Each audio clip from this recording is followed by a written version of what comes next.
如果原神的结局和你想的不一样，你会愤怒吗？还是遗憾呢？会觉得一切毫无意义，还是以旁观者的身份欣然接受，安心告别这几年的旅行呢？为什么我突然这么说？因为马拉妮的传说任务让我陷入了过程和结果到底哪个更重要的思辨。这是一个非常有趣的话题，因为它可以是一个小小的传说任务，也可以是一个大大的故事，就像原神，就像巨人，更可以是人生中的每一件事。所以我想分享一下我的看法，也想听听各位旅行者的人生经验。马拉妮的传说任务呢，是以寻找神秘岛为核心展开的冒险故事。在旅行第一天的夜晚，围炉夜话，聊到旅途意义的时候，几个人阐述了各自的看法，将这个故事的核心矛盾直白地展露在我们的面前。维兰德坚定地说，是为了结果，旅途就是通往结果的道路，如果没有结果，旅途就毫无意义。马拉妮则是通过回家的比喻表达了过程也很重要。这两个人的观点针锋相对，一个是结果导向派，一个是过程导向派。而之后的冒险，虽然众人找到了珍贵的矿石宝藏，但因为那是岩浆周期性喷发的预兆，所以不得不放弃。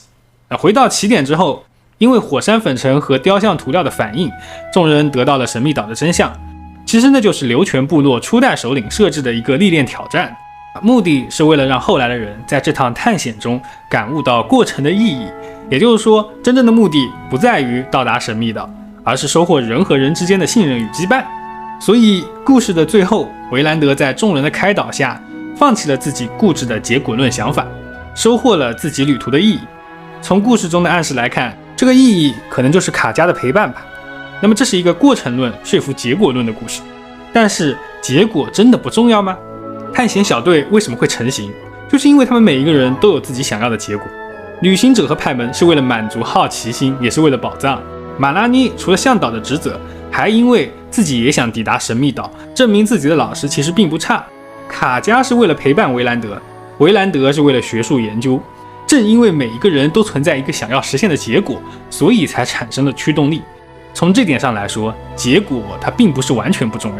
而如果我们再整理一下这个故事的逻辑，会发现在整个探险的过程中，除了维兰德，其他人其实多少都得到了自己想要的结果。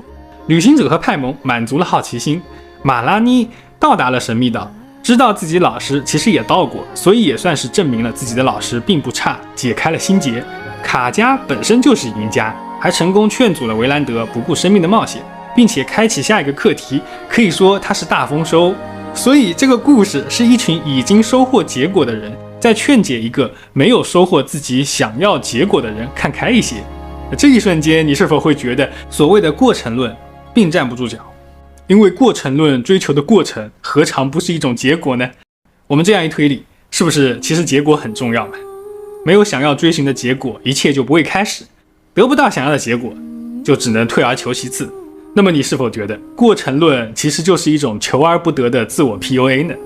但是我要说但是，如果我们用结果重要的观点去推演剧情，做进一步的分析，维兰德在洞窟中面对的选择是拿到矿石会死和拿不到矿石能活之间的选择。因为结果重要，如果维兰德选择拿到矿石，他看似达成了自己此行的结果，但是这个结果马上会诞生下一个目标，就是研究矿石，在学术上证明自己。可是拿到矿石的他其实已经失去了这个机会，因为他会死亡嘛，死亡会消解一切的意义，就像橡皮擦会把存在变成空白，一切归于虚无。那么这个看似正确的结果对维兰德来说还存在意义吗？死亡消解了存在的意义，死亡又是众生平等的。既然如此，那么人生的意义到底是什么呢？其实这是米哈游所有游戏剧情的祖宗之法，他一直在写这个问题。既然我们最终会迎来同一个结局，那么是什么决定了你我的不同呢？当然就是生命的过程了。不同的经历定义了我们每一个人，而在我们一生中，每一个结局又都是下一段旅程的开始。学习是为了什么？是为了考试得高分。考试得高分是为了什么？是为了高考考出好的成绩。高考考到好的成绩以后呢，是为了进入好的大学。然后呢，是为了好的工作。再然后呢，像这样的推演可以一直持续下去。当我们用更宏观的尺度来看待这每一个结果的时候，会发现它们串联起来，变成了我们人生的经历。它们从结果变成了过程。那其实我们会发现，当我们迎来一个事件的结果时，不论它好还是坏，它一定会在一段时间里影响我们的心情，但慢慢的，结果的意义会逐渐消极，它并不是永恒存在的。而那些真正能沉淀下来的东西，恰恰是在过程中收获的经验和感悟。又或者我们用一个很功利的方式去理解结果和过程，我们会发现，往往过程占据了事件中的绝大多数时刻，而结果呢，常常是一个瞬间，或者是持续很短的过程。那么享受过程，是不是更有收益的一件事呢？说到这里呢，我就分享一个自己旅行的经历。有一年，我带着摄影器材，背着露营工具，带上换洗的衣服，和旅行者一样走了很多地方。在旅行中发生了很多事，比如说我的第一站是从杭州出发到宁波，我想去看看宁波博物馆。那为什么我想去看宁波博物馆呢？是因为它的设计拿过普利兹克建筑奖，所以我就想去把它里里外外看个遍。结果那天是周一，博物馆闭馆，我只能在博物馆的外面遛弯。从某种意义上来说，这就和维兰德的经历差不多。而且这是我第一次背着50斤重的包出门，我几乎每走5分钟就得停下来休息休息。你知道我当时心里冒出的念头是，我靠，这个太难了吧，干脆买张高铁票回家吧，吹空调可比这爽多了，这里又热，身上又黏。但是呢，我后来又想到，哎呀，你说搞学习搞钱不行也就算了，怎么出去玩还能灰头土脸的回家呢？这也太丢人了吧，岂不是要被人嘲笑？于是当天下午，我走几步，停下休息休息，然后继续走几步。说实话，在那个人均面子都比较薄的年代，除了太阳晒得我脸上火辣辣的，周围人疑惑的目光也让我觉得脸上火辣辣的。总之，旅行的第一站，从结果的角度看，那实在不是一个我想要的体验。但是呢，我这个人虽然没什么优点，心态还是不错的，出师不利确实很糟糕。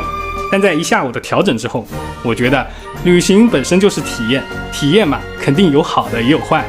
如果过分沉溺于糟糕的心情，就会让人担忧、害怕、犹豫不前。